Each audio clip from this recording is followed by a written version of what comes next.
وقال لہم نبیہم، ان کے نبی نے ان سے کہا کہ اب جو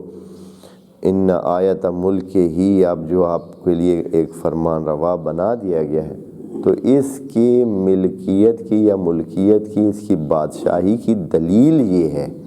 کیا ہے کہ یاتیکم التابوت،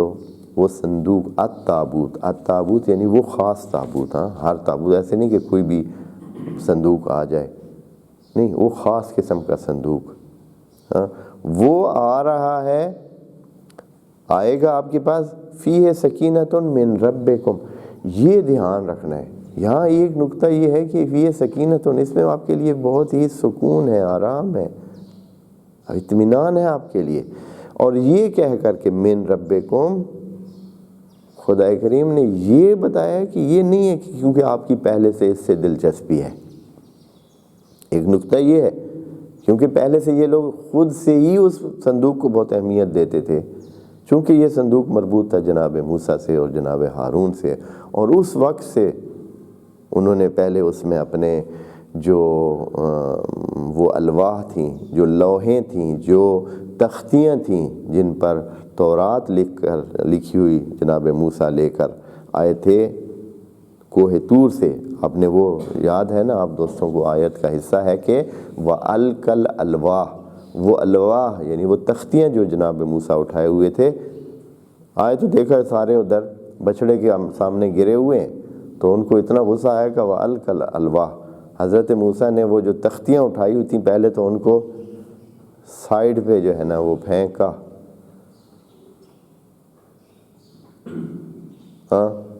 اب القا کا معنی تقریباً اتنا بنتا ہے کہ اسے رکھنے کا معنی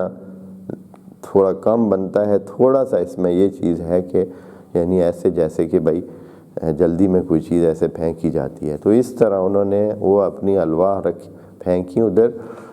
تو اس الواح کو بعد میں حفاظت کے لیے ان کی وہ مقدس چیز تھی، ایک پاکیزہ کلام اس پر لکھا ہوا ہے، اللہ کا کلام لکھا ہوا ہے، اور یہ بھی آپ دوستوں کو پتہ ہے نا کہ جناب موسیٰ نے وہاں بیٹھ کر یہ لکھی نہیں تھی، یہ خود ہی جیسے کہ بتایا گیا ہے، جیسے کہ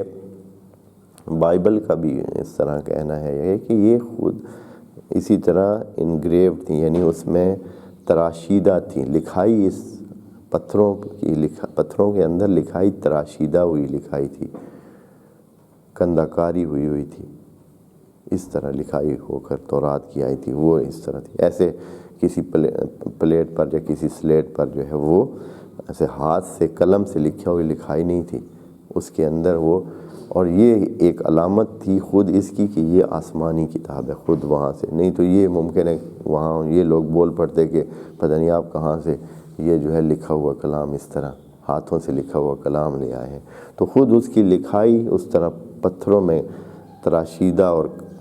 کندہ کاری ہوا جو کلام تھا وہ تھا، تو اس کو محفوظ رکھنے کے لیے جناب موسیٰ نے یہ تابوت ارینج کیا ہوگا، یہ صندوق بنوایا ہوگا اور اس میں ہی رکھا جاتا تھا، اور پھر ان کے بعد یہ اسی طرح سلسلہ چلتا رہا اور انہوں نے اس کو مقدس بنا لیا، اور ان کا واقعاً اطمینان ان کو بہت ہوتا تھا جب بھی کوئی سلسلہ، حتیٰ قبلہ تک کی اپنی عبادات کے لیے قبلہ بھی یعنی عبادت کرنے لگتے تو آگے سامنے اس صندوق کو اپنے سامنے رکھتے تھے، سفر کرتے تو ساتھ لے جاتے جب سب سفر کرتے تو یہ جو ہے اب دوبارہ ان سے جب چھن گیا تھا ان جنگوں میں یا جو آپس میں ایک سلسلے ان کے ہوتے تھے مخالفت کے لڑائی کے، تو اب یہ دوبارہ ان کو مل رہا ہے، تو اس میں سکینہ ویسے ہی ان کے لیے تھا، ویسے ہی ان کے لیے یہ اطمینان بخش تھی کہ ان کی بہت ہی گمشدہ چیز جو کہ بہت ہی قیمتی چیز تھی، اعتقادوں سے وابستہ چیز تھی، وہ ملنے سے سکینہ ان کو ملنا تھا، مل گیا ان کو، لیکن خدا کریم نے یہ کہہ کر کے من ربکم، یہ نہ صرف یہ کہ آپ اس سے وابستہ ہیں، آپ کے دل اس سے وابستہ ہیں، آپ کے عقیدے اس سے جڑے ہوئے ہیں، یہ میری طرف سے بھی یہ مہم چیز ہے، من ربکم ساتھ جوڑ کر اللہ نے ہمیں بتایا کہ یہ جو صندوق تھا، اب پہلے خالی صندوق تھا، لکڑ کے بنایا ہوا عام سا صندوق تھا، لیکن اب جو ہے یہ سکینۃ من ربکم اس میں موجود ہے، یعنی آپ کے ساتھ رہے گا تو آپ کے دل اطمینان میں رہیں گے اور آپ سکون میں رہیں گے۔